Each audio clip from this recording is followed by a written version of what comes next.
Good morning, good afternoon, and good evening, everyone, and welcome to the channel. I'm Druzy, and today I have another special edition video for everyone. Today, we're going to be doing a Pacifist run. If you've ever seen a Pacifist run before, the idea is that you beat the entire game without making an attack that does damage. This usually means using status moves to take down the opponent, so things like Confusion or Burn or special situations with Spikes and Nightmare all could be useful to do damage without attacking. I was curious if this was possible for a while, and after doing a few runs on the channel, I think I have a way to do just that. That's right, today we are going to find out if I can beat Pokemon Yellow version without making a single attack. The first thing I want to mention is that we're not using a normal save file, and we're going to be starting with Muck today instead of Pikachu. If we started with Pikachu, there's no way we could win with only using status moves. Pikachu would have no way to do damage to the opponent to actually get knockouts, and we can't even stall and hope that Struggle knocks out our opponent because the AI has no PP limitations in Gen 1. So, after doing some research and thinking about it a while, I decided that Muck was going to be the best starter for that. The Toxic Glob is incredibly useful in the early game because it starts with a non-damaging poison move and Poison Gas. It also has Disable too, so we will have a couple of options when we're actually looking at stalling out other Pokemon, because really that's what it's going to be in a lot of this run. Even though we start out with a couple of options, it doesn't mean we're actually prepared to win the lab fight. Gen 1 Poison does 1/16 damage every turn, and with Poison Gas only being 55% accurate, you can already start to see the problem. If we got really good luck with Disable, maybe we would have had a chance here, but I'm not going to reset to make that happen, and honestly, Vaporeon is going to be pretty tough because of its bulk. So, with our loss in the lab complete, we're off on our early game errands, and while we're doing that, let's take a look at what rules I'll be using for this challenge. First off, and most importantly, we are not allowing any offensive attacks. That means no physical attacks, no special attacks, and that means that we are going to be relying only on status conditions throughout the entire run to knock out our opponents. If for some reason I accidentally use an attack or we run out of ways to status and would need to attack, it's going to be the same as a loss and I will reset the game. Our second rule, no items in battle, except for Pokeballs when we're going to be catching Pokemon with them. This means we can't just spam setup items or healing items to survive tough battles. If we're going to be able to make it through this challenge, we're going to need to rely on our team and their abilities alone to make it through to the end. The third and final rule is that, unlike in my other runs, we are going to be allowing the use of Double Team throughout the run. The reason for this is that we are going to need to rely on stalling in many cases, and Double Team is actually a very solid move when we're building a strategy to do just that, stall out the opponents. With that in mind though, I plan to try to keep the Double Team use to a reasonable level throughout the run. We're going to try to use it only when it makes sense for the strategy we're building, and also knowing that we're going to need to keep plenty of moves on tap to make sure that we can do damage through Poison, Confusion, or other methods. Now that we've covered the rules, let's take a little bit to discuss why this is such a difficult challenge, especially in Generation 1. While this type of challenge isn't easy in later generations either, they do have a lot of potential status moves and setups that you can use to inflict damage to the enemy, and it makes things a little bit easier. Things are a lot more limited in the first couple of games. The ways we can deal passive damage in Generation 1 are Poison, Confusion, and Leech Seed. That's it. Yes, burns do damage, but we can't inflict a burn because the only option to do that without attacking is Will-O-Wisp, and that wasn't introduced until the second generation. We also can't use things like Stealth Rock or Spikes or Nightmare either because they also weren't a thing yet. But could you imagine Gen 1 Sleep combined with Nightmare? That has to be one of the most overpowered combinations I could think of, and if it was a thing, I would definitely be using that. But like I said, it doesn't exist yet, so we can't use that. So in the early game, we're going to rely heavily on Muck hitting Poison and then just outlasting our opponent. You can see just how hard that is in our first battle against a level 3 Caterpie right now. Normally, this battle is nothing special and it'll be over in like 5 seconds, but you can see already that this is not the case today, and it won't be the case for the entire run. This battle is always in doubt, and we just barely outlast the small caterpillar. So when we have to gain levels, and we're going to have to gain levels through grinding throughout this run, we're going to have to do so against the weakest Pokemon we can find that we can clearly outlast. In Viridian Forest, luckily there's a lot of Metapod, and that will help us out. but you can see just how painful this grind is right now as we approach almost 1 minute at 4 times speed to knock out this single Caterpie. That would be 4 minutes of normal time, and while this is at 4x speed, this was a fast battle, and I know that no one wants to watch a 4-hour plus video where the majority of the content is just watching the enemy's health bar slowly drop over and over. So with this in mind, we will be speeding up many of the battles, and I'll just talk through the high-level strategy I'm using while we're watching them. This battle against the Metapod is likely going to be the last non-sped up battle for the remainder of the video, but this is an example of just how slow these battles are. You need to keep in mind that this is already at 4 times speed, and it is taking forever. This is going to be a very slow process to whittle down this cocoon, so we have plenty of time to cover another aspect of this run. That aspect is why we chose Muck as our starter over other options. While I did consider the Ghastly line very strongly, ultimately I did think that Muck was my best choice. Even though the Ghost could have been very useful, especially with avoiding damage and being able to use Confusion in the early game, the fact that Confuse Ray only has 10 PP would have been a big limitation because most of our opponents probably wouldn't have hit themselves enough to get the KO we need before we had to switch to an attack. Before we can talk about Brock, we need to talk about the one mandatory Viridian bug catcher with a single Caterpie. He's not possible right now because we take too much damage and poison is just too slow. So we're going to need some help for our Muck, and that's going to come in the form of an army of birds. The level 8 Pidgey that are in Viridian Forest are going to be our best friends here. These birds know Sand Attack, and while this can't cause damage, it can help us avoid damage, which is just as critical in this run. This is on 4 times speed, and as you see, we're going to end up catching 2 Pidgeys, and I'm feeling pretty confident that this is going to be enough to get us through the bug catcher. But as we're going to fight the bug catcher, we run into this Pidgeotto, a 1% encounter rate here, and I decide to take the chance to try to catch it. For reference, this is at 16 times normal speed, and it still seems to take forever to whittle this bird down so that we can catch it. In fact, we barely survived the encounter, but after a long battle, we are able to catch the bird, and this gives us a second form Pokemon, and that's going to be a fairly strong early game option for us. Now we stand a much better chance against the bug catcher, and our rematch goes so much smoother. We get the early poison with Poison Gas, and then we're on to a full stall strategy with our team of Pidgeys and Pidgeottos using Sand Attack. This eventually works, and we can finally make our way to Pewter City and our first gym battle against Brock. This took way longer than I expected, but at least we can finally make progress. Brock is going to be incredibly annoying because he has 5 full heals for his Geodude and he has 5 more for his Onix. This is going to be annoying, especially if we can't actually get the poison to stick in the first place like on this first attempt. This attempt not only shows how annoying it can be to use Poison Gas, but also how important it is for us to avoid taking damage. This means we're going to have to get more creative with our strategy, so with this failed attempt done, let's take a look at how the second attempt goes, this time leading with Pidgeotto. The strategy here is pretty simple. Pidgeotto will spam Sand Attack 6 times to lower Geodude's accuracy to help defend Muck. With the 6 accuracy drops, we're looking at about a 1 in 4 chance to get hit now, which is much better than the 95% chance we had before. In this attempt, it takes 10 turns, but we do get the 6th poison to stick, and that means we can now move on to stalling while the Geodude slowly loses health. It's important to keep as much health on Muck as possible because it's our only chance to be able to win this battle at this point. After a slow grind, eventually the Geodude does go down and Onix comes out next. We strategically set up that knockout to have our Pidgey first so we can do the same strategy, 6 Sand Attacks, before we can try to get our poison to set in on his Rock Snake.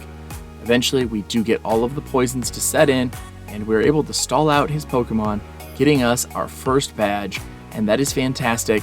We're able to move on, and our Pokemon journey continues, and we're going to move on east of town, and then immediately hit a roadblock, because this trainer right here is the first trainer who has a Poison-type Pokemon.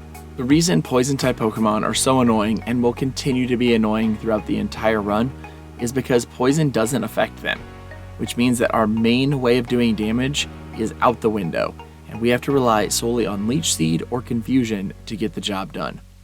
Right now, we don't have anyone on our team who can learn a confusing move, and we also have no way to catch a Confusion-based Pokemon either. So how are we going to navigate around this roadblock? Well, the answer is that we need to trade in a Pokemon that has Confuse Ray or Supersonic or something else that can cause confusion so that we can make it past this trainer. Because we can't actually trade on this game, we're going to actually use a code and we're going to drop a wild Ghastly to appear.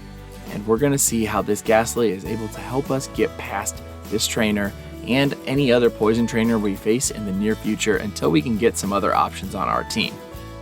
So in this rematch, we're going to be starting out with Pidgeotto and then we're going to take it from there.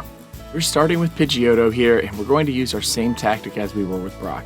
Sand Attack, once we have our Sand Attack set up, switch to Muck, go for Poison Gas, and then stall. While we're stalling, we're going to be using Disable, hoping to disable Tackle, but when we don't, it's okay because we switch into our Ghastly and that avoids any damage as well. After a while, the Caterpie does eventually start to drop down and start getting into low health, and at that point I decided to test out and see how strong Confusion is. Our Ghastly knows Confuse Ray, and that's nice because it's 100% accurate, but the downside is it only has 10 PP, so Confusion does speed up the knockout process, but we have to be very careful when using our Confuse Ray moving forward. Weedle is now out, and that means that we're going to use the same strategy as we used for Brock, lowering accuracy with Sand Attack, but this time pivoting into Confuse Ray to start our confusion damage. It does do pretty good damage as you can see, and you can see I'm also wasting time with Poison Gas as well while he's confused, swapping back in whenever we need to get another round of confusion in, and overall this goes pretty quickly, but it is incredibly painful relying on RNG to eventually get the knockout. With Caterpie out last, we're able to set up our poison with Poison Gas, and that's basically the battle here. We can now stall out, and we're going to get the win, and that's going to be fantastic, allowing us to finally progress in the game. This has been the most difficult early game that I've done in a long time, and that includes the Weedle run, where we just had to grind out levels using Poison Sting. This just takes so much time, and every battle is so unpredictable that it's really hard to know what's going to go on. On the other hand, it is also fun because every battle is unpredictable. Every single time we go into a battle with a wild Pokemon or a trainer, it's going to go differently just because of the RNG luck that's involved with it. It makes it really interesting, but I also think it makes it very inconsistent moving forward. And speaking of moving forward, we've now cleared all the trainers that we need to, and we can buy our Magikarp. Even though it won't help us today, I guess it kind of isn't against the rules to use Splash, so we name it Splash and we keep it in the party because unlike most times, we can actually use this Pokemon. If nothing else, it'll at least be a free switch, and maybe we can use Splash to waste a couple of turns while we're trying to stall out our opponents. So as we make our way through Mount Moon, we run into the super nerd who's guarding the fossils. This trainer is probably the most challenging yet, because even though Brock had 5 full heals, we can't even poison his Grimer or his Coughing, so that means we have to rely on Confusion, and we only have 10 Confuse Ray PP, which makes this incredibly difficult. So with our Confuse Ray, we really need 2 things to happen. 1, for Confusion to stick around for quite some time, and 2, for the opponent to actually hit themselves in Confusion. In this battle, we weren't getting a long-lasting Confusion, and we also weren't getting great RNG with the opponent hitting themselves either, so it put us in a bad place going into Coughing. Voltorb, you can see we're still using the Poison strategy, and as Coughing comes out, we're in a bad place already, and we have already run out of Confuse Ray PP, and so with that in mind, we have no other way to actually do damage, and once that happens, we have to try to run from the battle, which we obviously can't do, and that causes a reset. So to help reinforce our team, we're going to go and catch a couple more Zubat, and these Zubat need to be at least level 10 because we need them to know Supersonic. Supersonic does allow confusion, but it isn't 100% accurate, so that will add more variability, which will be very annoying in this. But it does have more PP, so it also gives us another chance to stall a little bit more if we do need to run into that while we're trying to stall out poison Pokemon. We are able to catch our first Zubat, and we decide to name him Confusebat. And I'm naming him Confusebat because it's an easy way to remember what he's going to be used for, and that's confusion. So after we've got Confusebat, we obviously need our second Zubat.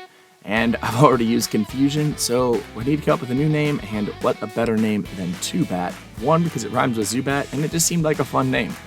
So we're back at the Super Nerd battle once again, this time with our newly caught bats on our team. We're leading off with Ghastly, and then once we hit Confusion, we switch into Pidgeotto, who's going to use Sand Attack to lower accuracy as much as possible. Although it does take quite a bit of time, we are able to get the Grimer to hit itself enough in Confusion to eventually take itself down to red health, and eventually get the knockout, bringing out the Voltorb.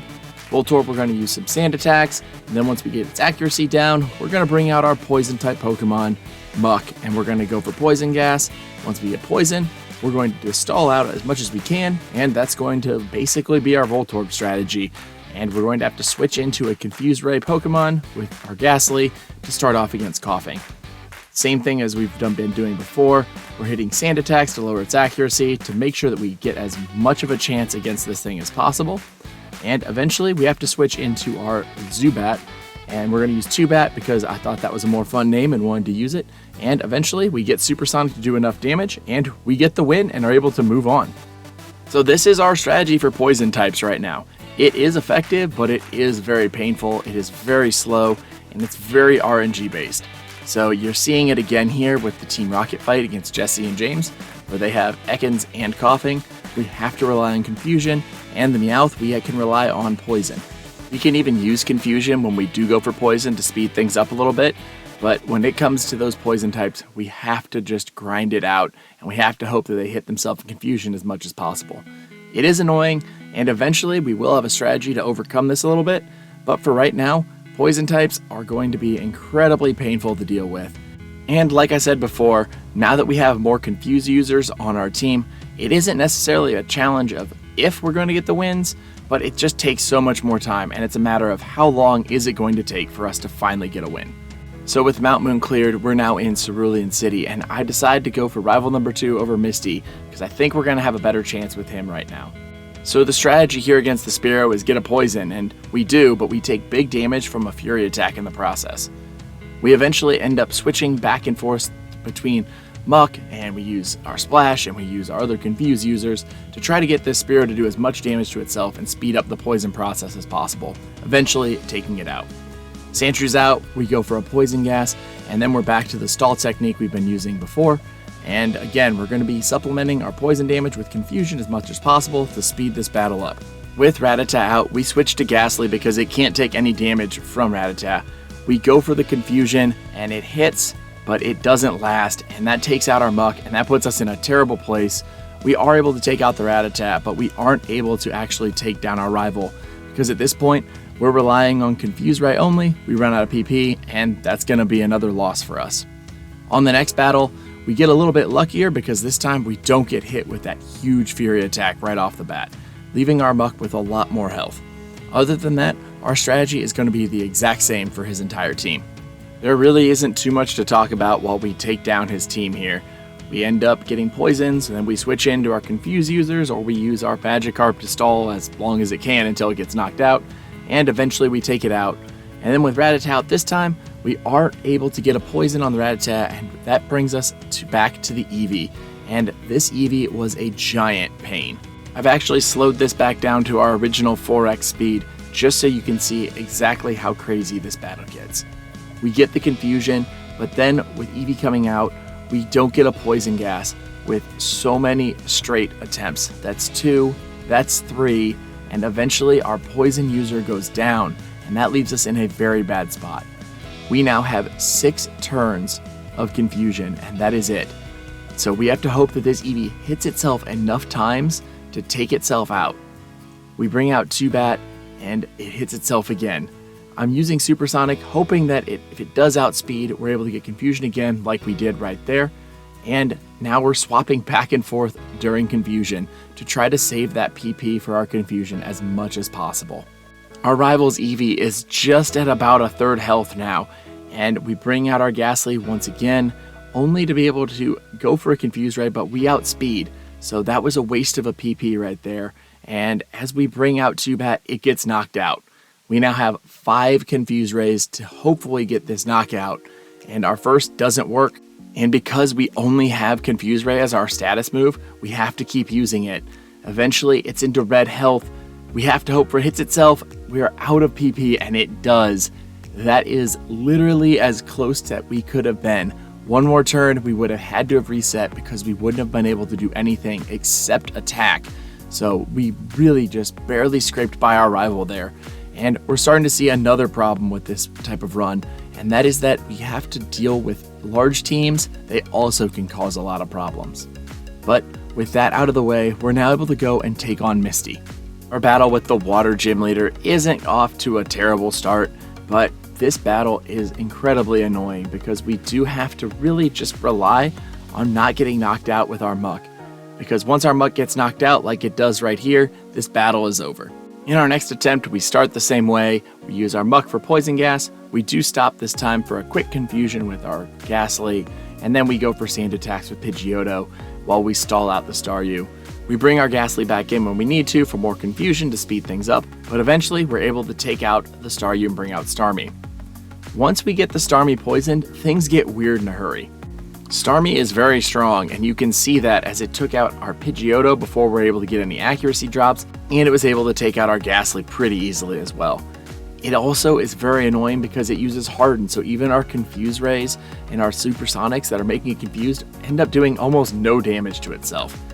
This battle goes on for a long time, and we're basically getting one shot with our very low level team here. Eventually we are able to get it down to red health, but we are not in a great place. We need to outlast the Starmie for a couple of turns, so we go for Disable while getting hit with a water gun, and our disables Harden, which doesn't help us here. Actually makes it worse, and our disables water gun, and then we survive because of a Gen 1 miss, which gives us just enough health to survive. That Bubble Beam would have been a knockout, but we're able to roll the one outcome that could possibly get us the win. And in a run that is so full of RNG, I am 100% excited to say that RNG went my way at least one time with this win, and we can move on to the SSN. But before we do that, we're going to head east of Vermillion City. And you probably know, if you've watched the marathon video, what we're doing over here. That's right, we're looking for a Drowsy, and we find one. And after a little bit of a back and forth here and taking a lot of damage, we are going to be able to catch this Drowsy. And it's my favorite Pokemon. We gotta add it to the team because it can learn Poison Gas, so theoretically it might be able to do something on our team. I don't know if we'll ever actually use this Drowsy, but it's nice to have it as an option. If you watched that challenge video I did with the challenges that changed between gyms every single time for my friend, you know that this Drowsy is going to be named Chocolate. With Chocolate on our team, we're able to head to the SSN, and that includes picking up the TM for rest. Normally I don't do this, but in this run it might be incredibly useful, so I need to do that now. And now the only thing left to do on SSN is to battle our rival for the third time. Technically we do have to pick up Cut afterward, but that's not really important to me right now. What is important is poisoning the Spearow and then using Confusion to knock it out. We do the same thing with the Rattata, this time leading with Confusion before we switch into our Poison, and then we go for Poison Gas, knocking it out over the time eventually as well. Sandshrews out, and again, we're going for Poison, and we're just trying to stall these Pokemon out as much as possible, because once we get Poison, we know that we should be able to get the win pretty easily, as long as we have enough PP. Eevee's out last, and we are able to outlast the Eevee as well, which gets us the win, and that is a first time win for one of the first times on this run, which is very nice overall. With our rival defeated, we can now grab Cut and make our way to Surge. Even though Surge only has one Pokemon, it can still go very poorly, as you can see in this one, where we don't hit Poison Gas, and that means that we get a loss right away. In our next attempt though, we get Poison Gas on the first turn, which means we can then switch to our Confusion strategy to help whittle it down more quickly, and then we attempt to bring in our Pidgeotto for some sand attacks. It doesn't quite work out, and you can see that it's starting to get a little bit dicey here as the Raichu continues to take out our team, but eventually, with some Confusion and the Poison, we're able to take it out and we're able to get a victory and get our third badge. All in all, I can't complain too much, and we're going to head on down to Celadon City now, and we're going to pick up a lemonade today for the guards, and then we're going to head on our way and make our way to the Team Rocket hideout and battle Giovanni. All in all, I'm not too worried about Giovanni's team. His Onix gets poisoned right away, which is the best result, and it also went for Rage, so that means we have a lot of free attempts to use our Confusion users on him to help whittle this down a little bit more quickly, especially once we make our way to our Ghastly, who can't receive any damage. At that point, we know we're going to get the win, and we're able to take the Onix down and bring out the Rhyhorn next. We go for Confuse Ray, and it hits, getting it confused, and Giovanni uses a guard spec, and of course he does. But in the status run, it actually kind of makes sense, as we could be planning on lowering his stats. Although we don't have those yet, it is an interesting play by him, and it finally makes sense for him to use this guard spec.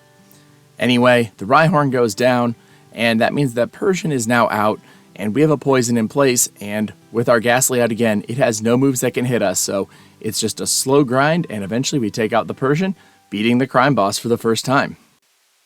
We can now grab the Silph Scope and make our way over to Pokemon Tower, and that means we can battle Rival Number 4. Rival Number 4 usually isn't too much of a problem in these runs, but when we're using only status moves, I don't know if that's going to be true. Let's find out. Once again, we're going to be using that poison strategy, but this time using Pidgeotto and Sand Attack to lower the Fearo's accuracy once we have poison set in. It does make it a little bit more consistent, and it gives us a little bit more chance to hang around a little bit longer than when we're not using our Sand Attack strategy against the big bird. Eventually, he does use a potion, which is annoying because it just stalls this battle, makes it a little bit longer, but all in all, we are able to take the Fearow out to bring out Vulpix. With the Firefox out, we eventually do get a poison to set in, and I switch to our two Zubats, who eventually go down before they're able to do too much damage to the Fox with Confusion. After our second Zubat goes down, we're going to go ahead and bring out our Ghost Pokemon Ghastly, and here is one of the times that you see that I make a mistake. I moved some of the moves around, and I go for Confuse Ray off the start, which is great, but then on my second move, instead of going for Double Team, I accidentally click Lick, which is not a status move, which means that we have to reset this, and that's going to count as a loss, and all in all, that's kind of frustrating because things were going pretty well for us. On the rematch, we start out with the same strategy of poisoning the Fearow, but this time switch to Ghastly to use Confuse Ray, which goes very quickly and knocks out the Fearow. Vulpix is out next, and we go for Poison before switching back to our Ghastly, this time using Confuse Ray and actually using Double Team and not Lick to take out the Fox very quickly. We're using Double Team on our Ghastly because it gives us better chance to avoid taking damage, but it also allows us to stall out the opponent a little bit quicker instead of having to switch back and forth between Pokemon. Double Team can kind of be a cheap move sometimes when you really think about it in a solo Pokemon challenge, but when we're using all this full team and they're only using status moves, I think it becomes a viable and integral part of the strategy, so we kind of have to use it moving forward. And speaking of moving forward, we've now taken out his Magnemite as well, which means that we're onto his Sandshrew, and we were able to get a Sand Attack in before we get a poison with our Muck, and that means that we're now going to stall again, and that means our Ghastly's going to come out again. However, we have now run out of Double Team power points, so we're going to have to swap into other Pokemon, and that includes the Charmander here. Eevee's out last. We're able to lower its attack quite a bit with Growl before we switch into our Muck, which gets a poison in place, before we bring out Confuse Bat, who's going to just stall as much as possible with Supersonic. Any damage the Eevee does to itself is greatly reduced thanks to the lowered attack that we had from Growls, and eventually, once Confuse Bat's knocked out, we have to resort to swapping between our Muck and our Ghastly back and forth repeatedly before we're able to get the knockout. After that battle, our Ghastly was actually able to evolve into Haunter as well, which is going to be nice. It'll give it a little bit higher stats for when we're moving forward in the run. And because I think ghosts are going to be pretty useful in this strategy, I go ahead and catch another Haunter while we're actually in Pokemon Tower. We're here, might as well do it now because it'll be harder to do come back later. And we named this first Haunter Temp Ghost because I don't think it's going to last on the team for a long time, but I want to make sure we have it just in case.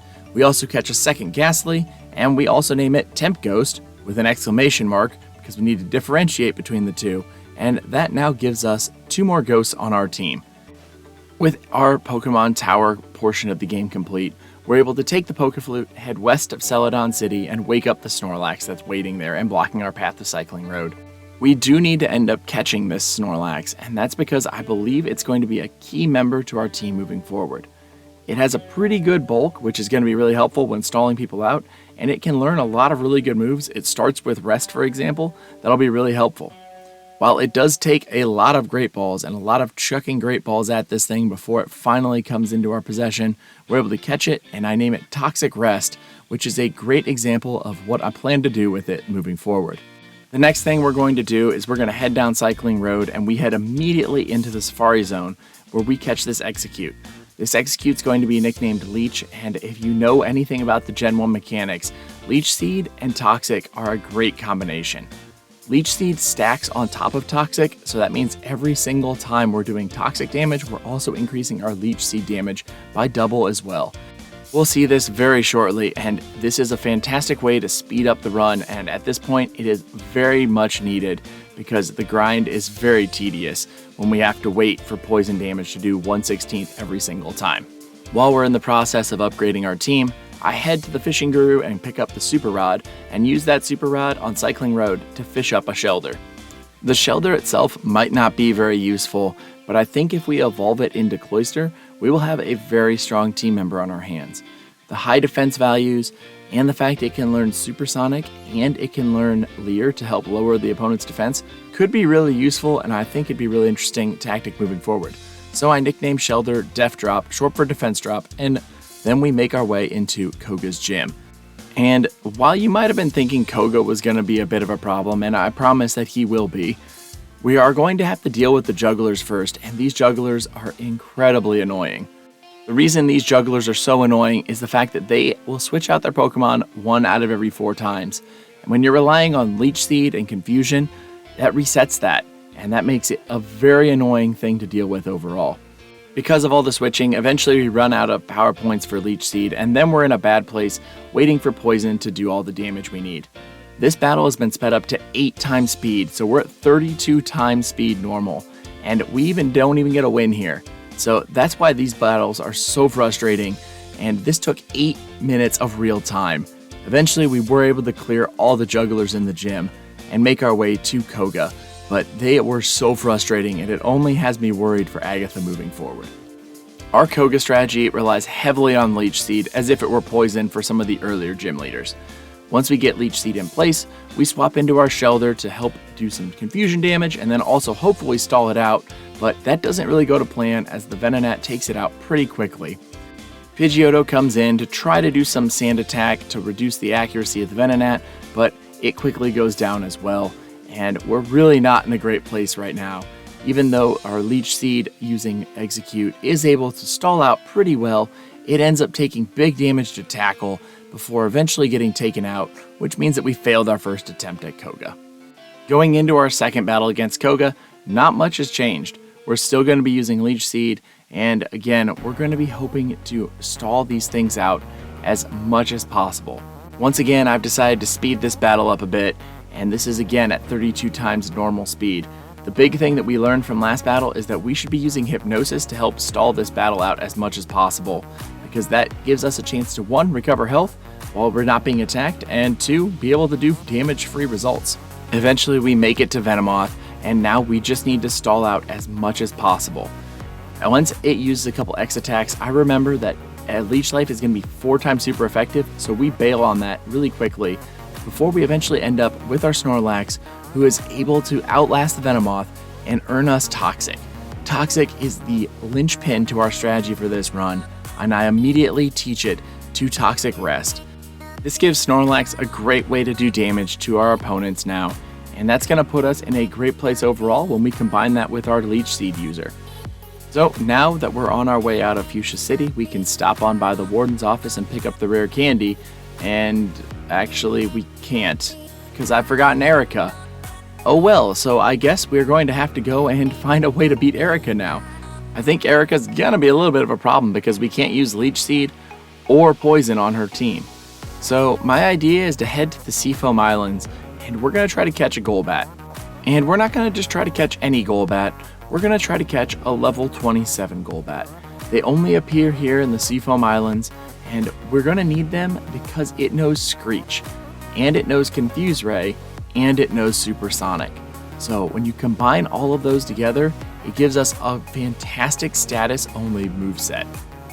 We're able to confuse the enemy and then lower its defense, which will make it do more damage to itself when it does hit itself. I think this Golbat could be an absolute monster on our team, so I'm excited to see how it plays out. You can already see during this attempt at a capture that things are a little bit more difficult than I expected making the catch, but eventually we are able to get it to do enough damage to itself to able to bring it to capture range. And once we get the ball out there, we're able to catch the Golbat and add it to our team. I decided to name this Golbat Screecher because I think that that's a pretty easy name to remember, and knowing that we're going to be using Confuse Ray and then using Screech quite a bit, it seems to be a pretty good name for our bat.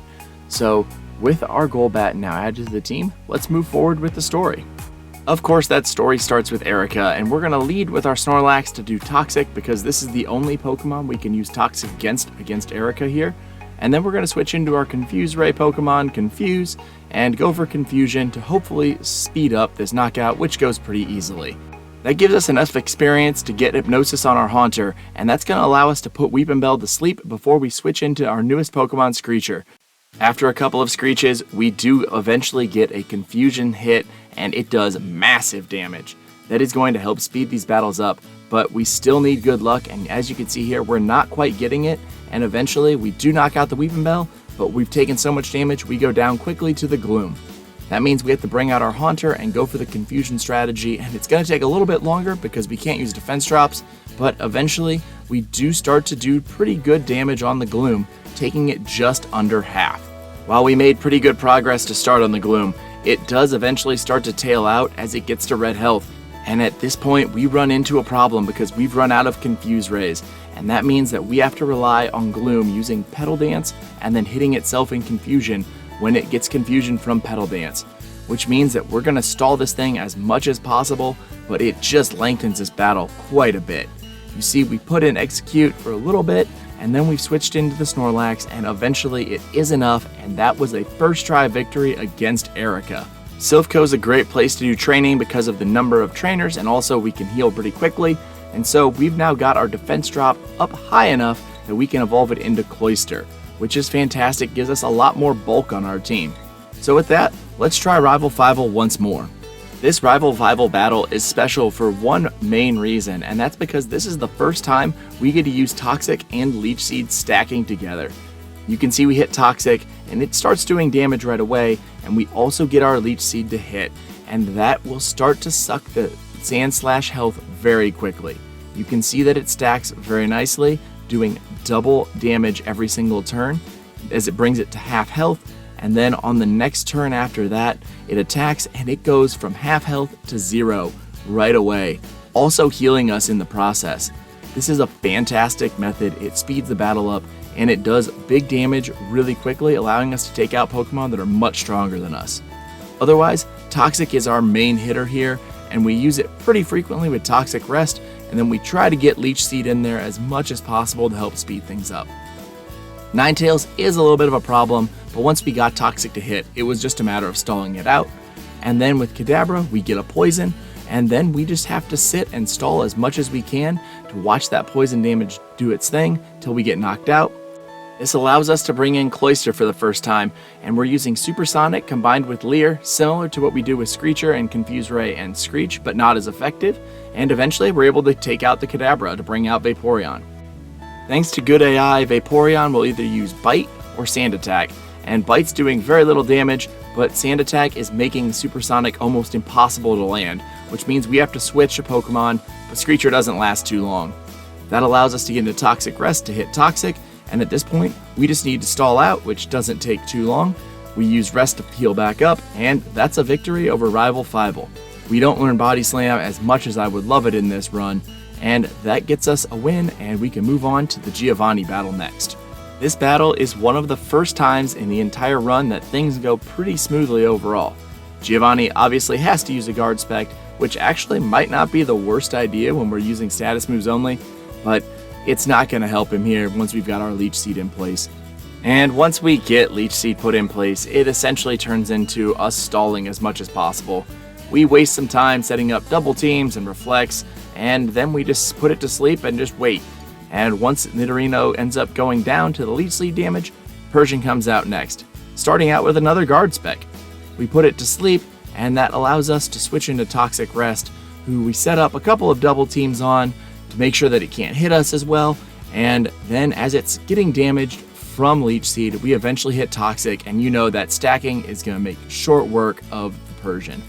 Rhyhorn's out next, and it's not a poison Pokemon, so that means Toxic effective, and we hit it right away, which makes pretty quick work of the Rhyhorn, and we switch into our Leecher just before it goes down, so that means that we're out for a quick Leech Seed on the Nidoqueen, and at that point we're going to set up double teams and start to stall again. We're going to be putting this thing to sleep as much as possible, and really at this point it's just a waiting game. It's so nice to have answers to the poison Pokemon as well as grass Pokemon now. We actually have variety, we can build some strategies, and it's not perfect, but it does allow a lot more consistency in this run, and it's helping move things along pretty well. We're going to move forward to Sabrina's gym, and once we're in Sabrina's gym, we've now leveled up our Execute enough that we can move on and use a Leaf Stone to evolve it into an Executor. Again, we're not really going to get much benefit out of this other than having higher special, higher defense, and higher HP, but it does give us a little bit more strength on our team to take on Sabrina. Our strategy here is to start out with Executor, start with a Leech Seed, and then switch into our Snorlax, and that's going to allow us to set up an Amnesia before going for Toxic, and then we're going to set up another Amnesia while we wait for the Abra to start slowly getting worked down. We throw in a couple double teams as the Abra feints to bring out Kadabra. We hit the Kadabra with our Toxic, and then we're back to waiting. That means setting up more double teams for better evasion, and more Amnesias for better special. Eventually, the Kadabra does use a couple of recovery moves, but it's not going to matter, it's just stalling out the inevitable as it goes down and brings out Alakazam. Thanks to a couple hits from Kinesis from Kadabra, our accuracy's down, so it does take a little bit longer than we would like to get our Toxic to set in, but once it does, we're able to bring out our Leech Seed user again, and that helps us stack our Leech Seed and Toxic, making quick work of the Alakazam, and that is a win over Sabrina on the first try, and we didn't lose a single Pokemon. It might have taken a while, but we have finally hit a groove, and we're able to make some pretty quick progress with our team using only status moves.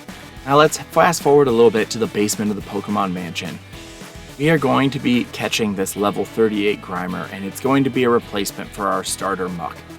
And it does pain me to do this because we've spent a lot of time grinding with the Muck already, but realistically, we're going to need this Grimer because it's going to save us so much time grinding on the back end, and it's painful to give up that stat experience we had with our Muck, but at the same time, I'm going to need the levels towards the end of the game. I already know it, so we're going to catch this guy, name him Poison 2, in honor of our first poison, and then we're going to send him to the box and make our way to Blaine and try our hand at the Fire Gym Leader. By now, you know we're going to be using Toxic in this, and we're going to start with Toxic, and it doesn't start well because we're going to end up taking massive damage from the Ninetales in the process of setting it up before we eventually are able to get our rest in, which is going to save our Snorlax and allow us to move on to the Rapidash without losing a Pokemon. With Rapidash out, we hit Toxic right away, and then we set up Rest, but we don't get it off in time, and that's going to make this very painful from here on out. I decide to bring out Executor, who does end up getting Leech Seed to hit, so Rapidash goes down quickly, and that brings out our K9, who misses a Fire Blast thanks to some of our double teams, and that allows us to get a Leech Seed in place to start slowly taking down some of the Arcanine's health. We're also able to get a Poison Powder hit to speed things up quite a bit, but then we get hit by a Fire Blast, quickly taking us down, before our Grimer gets taken down just as quickly with a single Flamethrower. Now, with the Arcanine out again, we're getting taken down once more with Screecher. That means that our Charmander's out, which also goes down, and we're down to our last Pokemon. And luckily, we got Supersonic to hit, which did just enough to let us survive and take out Blaine for another first try victory, for our third gym first try victory in a row. It certainly wasn't the prettiest victory, but a win is a win in this run, and that means we can now make our way to Giovanni, and he's gonna be a little bit of a problem for a couple different reasons. One main problem is that he has a fairly high level team in Pokemon Yellow, and we're gonna rely on having him get some bad luck with some of his misses. His Doug Trio is gonna outspeed us every single time, so a Dig or a Fisher could end this really quickly. Persian can be a problem as well because it can use Slash, which bypasses any of our moves setup that we have so far, as you can see right there, as it did massive damage to our Executor. After that, we have to stall out this Persian as much as possible, and that only brings us to the Nidoqueen, and that is another huge brick wall for our team. The Nidoqueen can't be poisoned, so we can't use Toxic. At this point, I'd lost my Leech Seed, so we're going to be relying only on Confusion. This thing has great type coverage for my Pokemon that use Confusion. It makes quick work of our Golbat, and makes quick work of our Cloyster, and finally makes quick work of our Haunter, which means we only have poison Pokemon left, and at that point, we don't stand much of a chance. Dugtrio can also be a problem, because even though we can tank a couple of strong hits, all it takes is one Fisher, and we're going to be down one of our key team members, as you can see here when Toxic goes down, which would make Persian almost impossible to deal with. Through much trial and error, I figured out that you can use the Golbat as the lead, set up Confuse Ray, and hopefully you can take some Confuse damage while we switch into our Snorlax to set up Toxic, and that allows us to get through to the Persian pretty quickly. If things go your way, you can use your Golbat here and use Screech and take out the Persian pretty quickly using only Confuse Ray damage, but we don't get that here, and eventually our Screecher goes down, and then we have to stall out Persian as much as we can, and it really starts to take us down. It is a beast of a Pokemon because we're so underleveled here. Eventually it does feint the Toxic damage, and now we're on to setting up against the Nidoqueen.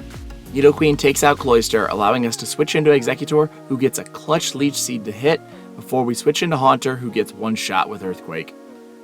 Now we have Snorlax out, and we only have Snorlax and Exeggutor to outlast the Nidoqueen, the Nidoking, and the Rhydon on his team. Things aren't looking great right now, especially as we consider that we have to stall out this Nidoqueen for quite some time, and we get down to red many times, but luckily since we have rest and we're able to set up double teams, we're not actually going to be in too bad of a place, and once we take the Nidoqueen down to red health, we can switch into Exeggutor, and that's going to allow us to get an early Leech Seed off once we knock out the Nidoqueen and Nidoking comes out. After that, we're going to use Sleep as our best friend here, and we're going to stall as much as we can while we set up double teams and wait until this Nidoking eventually gets knocked out. The Nidoqueen down, all that stands in our way is Rhydon, and we get a Leech Seed off right away, and that allows us to set up our Leech Seed combo with Toxic, and once that hits, we just have to outlast a few more turns, and we're looking really good. Even though we did take big damage from Rock Slide, we've beaten Giovanni, and we have beaten all 8 gym leaders using only status moves. I didn't know if it would be possible when I started this run, but we've done it, and it is quite the accomplishment, and I'm pretty proud of it so far. But it all means nothing if we can't beat the game with only using these moves. So let's see how it goes, starting with rival number 6.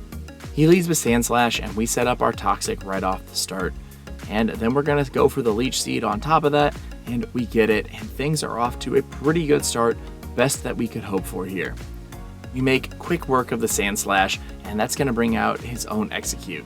We can't use our Leech Seed stack here, so we're going to have to rely only on using Toxic, which we do get to hit, unfortunately taking poison in the process. We switch into our Screecher, and then we get a Confusion off, and then we switch into our Haunter to just stall out this Execute a little bit and help set up some double teams in the process for our next battles ahead. Magneton's out next, and we start with Confuse Ray, and then we switch into our Golbat to start hitting some Screeches, but we get taken down right away with a Thunder Shock. Snorlax is out next, and we're going to use Toxic, and we've taken big damage, but eventually we do get it to hit, and that lets us bring out Exeggutor to stack our Leech Seed on top of it, and because we've taken so much damage, I bring out Toxic Rest again to help get a little bit of healing heading into Ninetales. Ninetales gets hit with a quick Toxic, allowing us to set up again with our Exeggutor, hopefully getting a stack, and we do get it, and that brings out Snorlax again as we stall out the Ninetales. This will bring out Kadabra next, and Kadabra outspeeds. We get a Toxic to hit, so we just need to outlast it. It hits Psybeam, which doesn't quite take out our Exeggutor, but it still outspeeds before we can get Leech Seed off, and because we have so many Poison-type Pokemon on our team, we are in a rough place. We have our Grimer goes down right away, and a Psychic attack takes out Cloyster, and then a Psychic takes out our Haunter, and that leaves us just with Toxic Rest, who also goes down to a critical hit Psychic, and that was a loss, and it turns out we actually would lose a couple of times to this rival before we get this successful battle here. We aren't going to change up our tactics much during this battle. We're still going to heavily rely on Toxic. We bring in our Golbat to kind of stall out that execute because it doesn't have too much damage for us, and then we're able to set up against the Magneton again using another Toxic and Leech Seed stack, and we're really just trying to make our way as quickly through these battles as possible. We try to set up that stack of Leech Seed and Toxic so often just because it's so powerful and it makes these battles so quick. You see, this time we do get the Toxic to set in early on Kadabra, and even though it starts to use Recover a lot, it's just not going to matter too much. Eventually we get our Toxic to hit on Vaporeon, but because it used Haze, it's not actually going to be doing the effect that Toxic is supposed to have, and we're going to have to stall out in a regular manner here. Thankfully, we have Rest, so it's not too much of a problem, and we've got our victory against Rival 6, but this makes me nervous as to what he's going to be when he's the champion. Now that we're at the Elite Four, we're still going to be using the no saving between Elite Four members that you see in Pokemon Stadium, or J-Rose rules as we like to call them. So we're going to have to develop some fairly consistent strategies for all members while dealing with less than 100% accurate moves, and in most cases, the best kit trainers in the game, with the exception of Bruno, of course. What could possibly go wrong? Well, there's a lot of things that could go wrong, starting with poor strategy like you're seeing on my first attempt through the Elite Four here. Using a suboptimal strategy usually leads to a loss. In this case, we're not really trained up enough either, so we're going to have to do a little bit more training to finalize the team before we actually make a solid attempt. Going into this, I think Agatha is probably going to be the true gatekeeper to this Elite Four run. I think Bruno and Lance are probably going to be pushovers, and Lorelei probably is going to be above average. The champion, I'm really not sure what to expect. That's really a wild card for me. Now that I've talked about my predictions and how I think this is going to go, let's show how it actually went. And trust me, there is plenty to go through here, and I'm going to break down pretty much every way not to do this because we had a lot of them. One of the quickest ways to lose against Lorelei is getting frozen, and Cloyster has Ice Beam, and so as you see there, we get frozen a couple times, and it's a giant pain if that happens. Snorlax is really key in this battle because using Toxic does so much damage and it really adds up quickly. Otherwise, Lorelei's good AI makes short work of most of my team, and that's not a great place to be. As you're seeing here, Cloyster can do a lot of damage, and then eventually, even if you take it out, you bring in the Slowbro. This Slowbro can turn into an offensive juggernaut if you allow it to set up Amnesias. Every single time it boosts its special stat by 2 stages, and most of our team is already weak to psychic moves anyway, which makes it very, very difficult to take this thing down. Even though I didn't show it here, another way that you can lose this battle is very quickly and right at the start of the battle. If Dugong gets a critical hit with Aurora Beam, it's over, it's a one-shot, and we have to do a quick reset. All in all, Lorelei isn't too bad.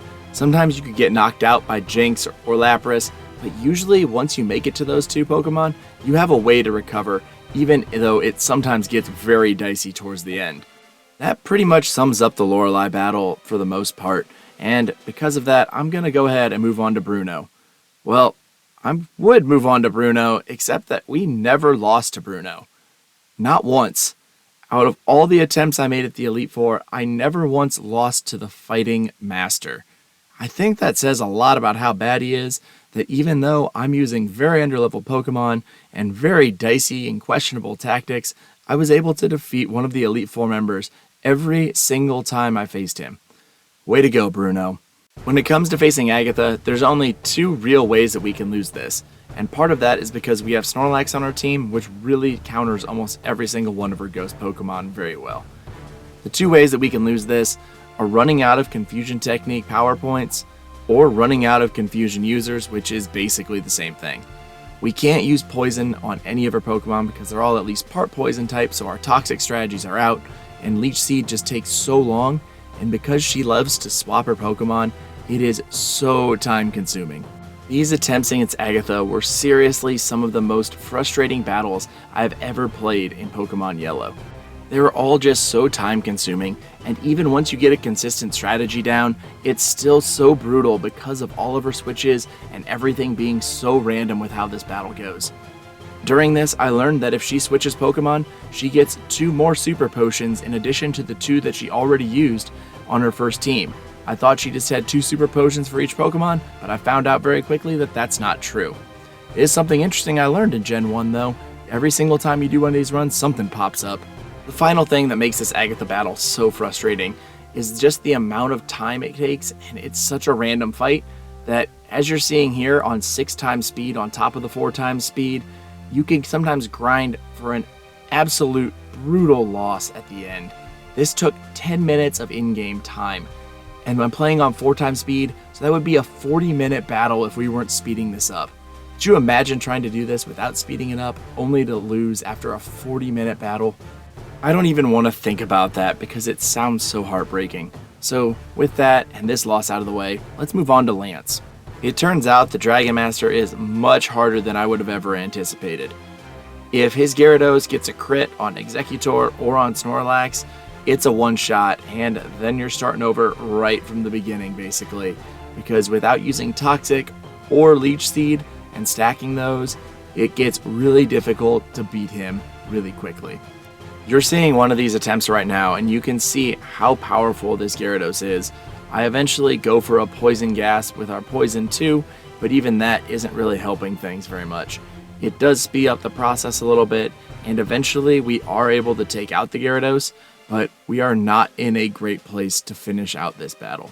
Because Lance has Hyper Potions for every single one of his Pokemon, if we don't take him out quickly or with enough damage, such as using Toxic or having them hit themselves in confusion, there's no chance that we're actually going to get a win in our first attempt to lower their health. So essentially, we're going to have to knock out every single one of his Pokemon almost 2 times to make sure that we actually get a win this way. That's just not very feasible, and even though we did take out Dragonair number 1, in this run, we're going to end up coming up just short, as Dragonair number 2 is going to end up finishing us off. And anytime we have to switch our Pokemon, we're just in a bad place because we don't have a setup, and that's a loss. So other things that can go wrong with Lance are in this battle, where you can see we get Dragon Rage, which is a great start. We get to set up Amnesia, and we're able to hang on, so we haven't lost yet. Then I can use Harden to help increase my defense stat a little bit more. Hydro Pump missed, we get some rest, things are going really well. Even as we're stalling, things are going very well, as a Hyper Beam also doesn't crit on that time, and Lance does use that Hyper Potion that I just talked about, and you're seeing how much damage Toxic does, and it's recharging, and we're doing a ton of damage and getting a setup in the same time. Eventually, we're able to take out the Gyarados, and that's going to bring out Dragonair number 1, and with an early Toxic in place, we're never in any danger of getting knocked out. We have a very strong setup in place, and we can stall this thing out, as well as Dragonair number 2 as it comes out, and we use the same technique, getting an early Toxic and stalling out until we get the knockout. Aerodactyl comes out and gives us a couple problems because it is so fast, it avoids so much of our setup with its crits. We do get a Toxic in place, so we're pretty much just stalling, and you can see just how little damage we're taking when it doesn't crit. And then you see how much damage we take when we do crit, basically a one-shot from full health. We are able to get our Leech Seed stack in place, and then we're able to swap out and eventually get the knockout with Cloyster out there. And then Dragonite comes out next and hits a Fire Blast, and we can't get our Confusion to do anything as we get hit by a Thunder. And really, this is where the frustration starts, because this Dragonite just would not give us what we needed. It consistently knocked out our team, and it has a type coverage answer for every single one of them because Yellow, Lance got such a great remake and such a great boost to his team. And we're relying heavily on our bat here. We're going to hopefully get some double teams to avoid some damage. We're going to get some screeches to lower its defense. All we need is a Confusion damage, but we are just not going to get that today, getting hit with a Thunder, and that is basically going to be the end of our team. We're too slow, and our Haunter isn't getting enough good luck. We are able to take this Dragonite almost down to red. We're going to be stalling it out, and we get hit with a Blizzard. We survive and are frozen solid. We are now literally hoping for misses. We're both in red, and then a Hyper Potion comes, and I realize there's no chance we were going to win that. Every single time we lose, it's even more excruciating because we have to start back all the way at the beginning of the Elite Four. Lorelei is pretty consistent at this point. Bruno is Bruno, but Agatha it can be so painful. Like I said, some battles are 2 minutes, some are 10, and they don't always end with a win either. So eventually we are able to make it back to Lance. This is actually attempt number 9, and I've been doing attempts for almost 2 hours at this point, and we finally are able to beat Lance and make it to the champion. I can't believe it. It's actually crazy, but we were able to do it, and that means we can face the champ for the first time. And it's going to be a little bit of a crapshoot because I don't really know what the best strategy is going to be going in here. I do know we're going to want our team at full strength here, so we're going to heal up all of our team members, make sure they have all the PP that they could possibly need. And with that, I think we're going to be ready to take on the champ. Let's see how this one goes as we head into the next room. Let's cue up the champion battle music, and let's see if we can end this run right here. We're going to be leading off with our Executor to get a quick leech seed in, and then hopefully not get poisoned, and we don't, which allows us to bring in Snorlax, who is able to set up Toxic, and it's going to stack, and that's going to be our key here, as we're going to then try to outlast this Sandslash as much as possible. I was hoping to use Snorlax once it got set up, but it just wasn't working, so I had to swap into the Golbat here, and even though it almost gets to full health from our heals, one critical slash takes us out. It's really the downside of being so underleveled, and then Poison 2 went down very quickly as well. Eventually, we're able to bring out our Executor again, who does get poisoned, but is able to outlast the Sandslash. Alakazam's out next, and we can bring out our Leech Seed, and once it hits, we're able to slowly do some damage. Next thing we're going to be going for is Hypnosis, and once we get the Alakazam to sleep, we're able to bring in our Snorlax without having to worry about getting knocked out. Because Leech Seed is taking some health every single turn, we're able to get some health before we're able to set up our Toxic and really get the damage stack to go. At this point, we're able to rest and store up our HP as much as possible, and we're again in stalling mode for Alakazam. We do get hit with a couple of Kinesis, so that's not great for our accuracy, but ultimately not going to be too much of a problem here. We get Toxic to set in on Executor, and now we can just sit back and wait as our Toxic damage is able to slowly whittle down the walking tree. Once we start to get closer to knocking this thing out, we're going to start to think about whether or not we want to switch or not. And ultimately, I decide to bring in Executor of my own because I think it's going to be useful to have that Leech Seed set up really quickly against Ninetales if we can. Unfortunately, we get caught in Fire Spin, and that means we're going to have to swap right away. Haunter comes out, and because of good AI, Ninetales is only going to use Confuse Ray, and at this point, I realized I might be able to manipulate good AI, and that might help my team quite a bit here. I honestly don't know why I didn't think to manipulate this more heading into it, but as you see here, we're able to put the Ninetales to sleep. We're able to then mimic Tail Whip, which will end up lowering its defense, and effectively, we're going to be able to slowly whittle this thing down after it attacks itself in its own confusion. The biggest downside to this strategy, though, is that we're going to need to make sure we have enough PP on our Confuse Ray to actually outlast the Ninetales, and that we don't knock ourselves out with Confusion. Ultimately, we're able to do enough damage to the Ninetales on this attempt, but it does take quite some time to actually knock it out and bring out Magneton. With Magneton out, we start off very well, and we're going to keep doing that exact same strategy we had before until we get hit by a Thunderbolt, and that takes us out. We then get outsped, and a Swift takes us down, and we're asleep from our rest earlier, which is not a great place to be. And Snorlax goes down, and now you know where this is going. Thunderbolt ends our run against the champion. While that was not exactly how I wanted that to go, we only took another 4 attempts, so on our 13th league attempt in total, and another hour of trying to get back to the champion. So let's see how this attempt goes. Champion battle number 2. I'm happy to say that this one went much better than the last time, and that starts with being able to manipulate good AI for as long as possible. And that's until we get poisoned with Executor, then we hit a Hypnosis, allowing us to get a free switch into Snorlax. It allows us to get a setup in with a couple Amnesias and Hardens, so that anything the Sandslash does to us is definitely doing less damage because our stats are boosted, also getting the badge boost glitch as well. Once we get Toxic on Alakazam, we can bring Executor back in to stack Leech Seed on top. Even though it does cost us Executor in the end, we're still not too bad, and we're able to go out and move on to Executor with full health, and we're going to be able to then swap into our Golbat because all this Executor is going to do is use Hypnosis over and over as long as we're awake. Fortunately, it works out very well for us, and we're able to move on to the Ninetales, who hits us with a fire spin before we move on to our Haunter, and of course, it's only going to use Confuse right now, and that is fantastic for us.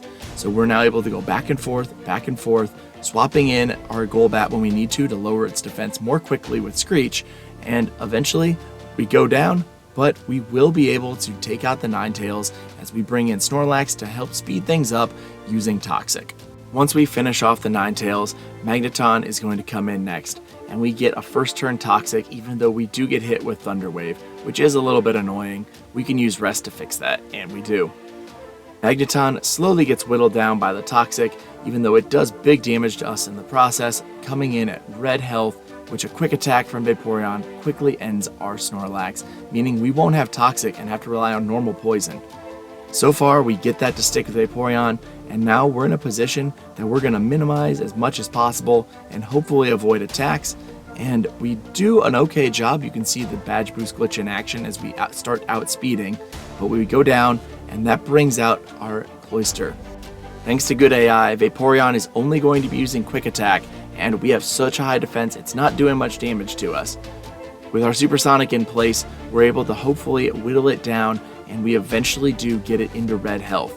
There is one problem though. The champion has a full restore, and that is brutal. He now has full health, and on top of all of that, because he used Mist, I'm unable to drop his stats using Leer, so we're really going to have to hope for some really good luck here, and in the end, we just don't get it. And that means that we're going to lose our Cloyster, and that means Confuse is coming out, and it hits itself in Confusion, we get it to sleep, we're able to set up, but ultimately a Hydro Pump takes us out. Things obviously are not going very well for us, and I'm going to show this Lance fight because something pretty crazy happens. This is attempt 19. Yeah, I was pretty persistent here. Dragonair got 4 straight crits on its attacks, which is about a 3 in 10,000 chance.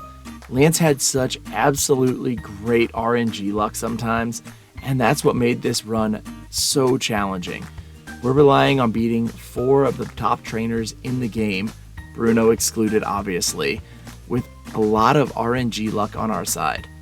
And just to put it out there on the internet, there's critical hit number 1, and then we switch into Executor, and even though it goes for Thunder Wave here, that's not going to be counted. Technically, it can't be a critical hit, so that's where I'm taking a little bit of fuzzy math here, but I am going to call it here because the next attack it makes is a Thunderbolt, which also crits. Clearly, it didn't matter. We're underleveled, and it's weak, but we bring out Executor, and then a Slam crits. That doesn't even have 100% accuracy. And finally, Golbat's out last, and another Thunderbolt. Crit doesn't matter, but it's a crit. That's crazy.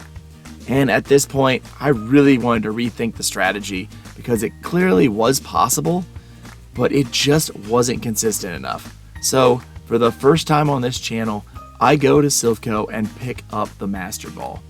We're going to change our Pokemon team makeup, and I'm going to be swapping in Zapdos, which we're going to be getting from the power plant down here. And we're going to swap out that Zapdos with our Cloyster. That is going to make a big difference on my team because I think it's going to give me a way to use Thunder Wave, Flash, Double Team, and Rest. And that's going to help us stall Toxic better. And also, it's going to let us use Parafusion, so hopefully our defense droppers can be safer for longer. I start out by trying to battle Zapdos to earn its respect, only to say this is way too hard, and we end up using the Master Ball that we brought along. I've got a run to finish after all, and I don't want to waste any more time on this battle. So, with 5 more failed attempts with Zapdos on the team, I started to do some training on the Elite Four and not saving between runs to get a little bit more bulk on my team, particularly on the Executor and on the Snorlax. You can see the extra levels on the Executor and the Snorlax. It's only a couple levels, but these extra levels do give enough bulk that when we run up against critical hits against Lance, especially against Gyarados, we don't automatically get one shot, and that gives us a little bit more flexibility and a little bit more consistency in our runs overall. This is run number 30. For those of you keeping track, I know I haven't shown them all because that is way too much footage to put in a single video, and no one wants to watch these for that long. So anyway, we are now on run number 30, and as you can guess, we're starting with Lorelei, so things must go pretty well. And for the first time in this video, you get to see a battle with Bruno. While we never lost to Bruno, he was able to knock out a Pokemon or two every now and then, and in this attempt, he actually does get one, so stick around, don't fast forward past this one. Onix goes down. Onix is an easy one to do, and honestly, we could probably stick with our Snorlax for the majority of this fight, but we're also trying to spread around some experience here as well to make sure that our team is as strong as possible and we don't level up at the wrong time when we're badge boosting later on in the run. Hitmonlee is fun to face because it uses high jump kick, and you see the Gen 1 glitch where it does 1 damage every time it misses. I just always enjoy that glitch, so it's fun for me to see. And then we bring out Onix, and again, we stall it out. No need to really use anything crazy here. We're able to slowly take down the Rock Snake, and that will bring out Machamp. And with Machamp out, we set up Leech Seed, and then there's the knockout. It hits a big submission and is able to knock out our Snorlax. Haunter was never going to be able to take any damage from that thing though, so we had the win. It was easy, and we're able to move on and face Agatha. I've said it before and I'll say it one more time. Agatha is so frustrating during this run. You would think that after 29 attempts, you'd be able to come up with a strategy that takes some of her RNG out of the equation, but it's just not possible. Agatha's Gen 1 AI is so interesting. She has so many swaps and so many different healing items that she can bring into the equation, infinite in fact, that it makes it really difficult to take her out when only using status moves and relying on stalling. It's almost as if the programmers saw that Toxic could be really strong against the Elite Four and said, hey, we're not going to allow that. We're going to put Agatha in place, so you have to use a different move. And if you're planning on stalling out with Leech Seed or something else, you need to figure out a new tactic because that's not going to work against Agatha. So as we continue to watch this battle and it slowly grinds on, you'll see just how long some of these battles against Agatha take. Especially when you get into her first Gengar, who loves to use Substitute, who loves to stall. As I mentioned before, every time Agatha pulls out one of her Pokemon, she gains 2 more Super Potions to use on that Pokemon. So every time she pulls it out, she can make this battle last longer and longer. This is shot in the same speed frame as the Lorelei and Bruno battles. Both of them are done at 4 times speed, and then I have it sped up 4 times on the back end. And so is this fight. This is taken longer than both of those battles combined, and we're still not done with it. On the plus side, you do get to see Zapdos used for the first time, so I guess that's kind of interesting. It does allow us to use Thunder Wave and go for Paralysis, and then we're able to use Confusion and Double Team and Leech Seed ultimately here in finding as many ways as possible to help stall out this battle and get us a win. It is an absolute brutal grind, and as you can tell, I'm kind of just trying to fill the time right now because this battle is over, but we have to still outlast her Pokemon, and we eventually will do it.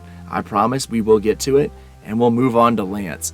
And Lance isn't as bad now that we have a couple extra levels on our team. Before we can take on Lance though, you know we have to walk down the excessively long hallway, but at 16 times speed, it's not really that bad. We've now started out using Exeggutor instead of Snorlax, and that's because Leech Seed into Toxic is a lot better for Gyarados. We can then set up our Toxic on Dragonair number 1 and switch back into Leech Seed, and that lets us heal up our Exeggutor before heading into Dragonair number 2 because it does have Ice Beam.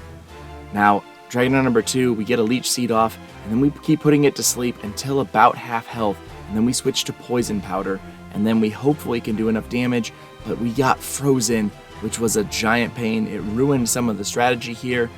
Mainly, it makes the last couple of Pokemon, his Aerodactyl and his Dragonite, very interesting. Right here you can see I'm hesitant to use Poison Gas because I want to use Toxic, and we aren't able to get any defense drops in. We can't put it to sleep, and now we're down to only having our Zapdos, who we can use Flash with, but then we can finally bring in our Snorlax. We hit Toxic, we can get a rest, and it times out perfectly to wake up right when Dragonite comes out. We hit Toxic, now we just need to outlast the Dragonite, avoid a critical hit, which we do, and we get the win, and now we can move on to the champion for the 3rd time, and we're going to heal up, obviously, make sure that everything is as best as we can get it to be, because we're going to need it for this battle. The champion is definitely not to be taken lightly, so let's cue up his music, and let's see if we can finally end this run with only using status moves. Just like in our previous run, we're leading off with Exeggutor, and this is going to let us go for Leech Seed right away. Sandslash is only going to be using Poison Sting because of good AI, and that lets us get off a relatively safe start. We switch into Snorlax, and unfortunately we get poisoned on the switch, but our Toxic does hit on the first time after we take massive damage from an Earthquake. Luckily, because of that stacking and the fact that we have Rest, we're going to be able to heal up pretty well here as we slowly whittle the Sandslash down. So as we rest and we get healed up, we're able to just sit back and wait for our Leech Seed to continually heal ourselves up as the Sandslash gets knocked out, and we end the battle at full health heading into Alakazam. Unfortunately, our Snorlax is still asleep from rest, and we do take big damage from Psychic, but it's not too bad, and we get hit with Kinesis before our Toxic hits, badly poisoning the Alakazam, and then we switch into Exeggutor, which will let us set up our Leech Seed stack. Alakazam really doesn't have much that can damage us too badly here. It can recover like it just did. It also can use Psychic or Psybeam, and both of those are resisted. So really the worst thing we can see here is Kinesis, because we're going to be slowly healing up because of our damage stack with Leech Seed and Toxic. And now we're able to set up some double teams here too, and Alakazam helps us out so much by using Recover, and that's just helping us heal up. And in fact, we're going to end this battle at full health thanks to all of these recovers that Alakazam is doing. In addition, we're now able to outspeed because of our badge boost glitch thanks to our double teams, which allows us to avoid damage on his last Psychic before the Alakazam goes down, bringing out his Exeggutor for the mirror match. I start off with Hypnosis, trying to give a free switch into our Snorlax, and unfortunately, Exeggutor wakes up on the first turn, and it outspeeds and puts us to sleep. Snorlax ends up staying asleep for 3 turns in total, and that allows Exeggutor to do massive damage to us, and with the critical hit Stomp, it takes us down to 4 health before we finally wake up, and we are in a really dangerous place right here. I decide to go for a little bit of a risky play here. We're going to go for Hypnosis, and then we're going to try to switch back into Snorlax, hoping that the Exeggutor stays asleep long enough to get a rest in. And fortunately it does, even though it does wake up on the second turn, which is so close, but it still works out for us, and we're now back at full health.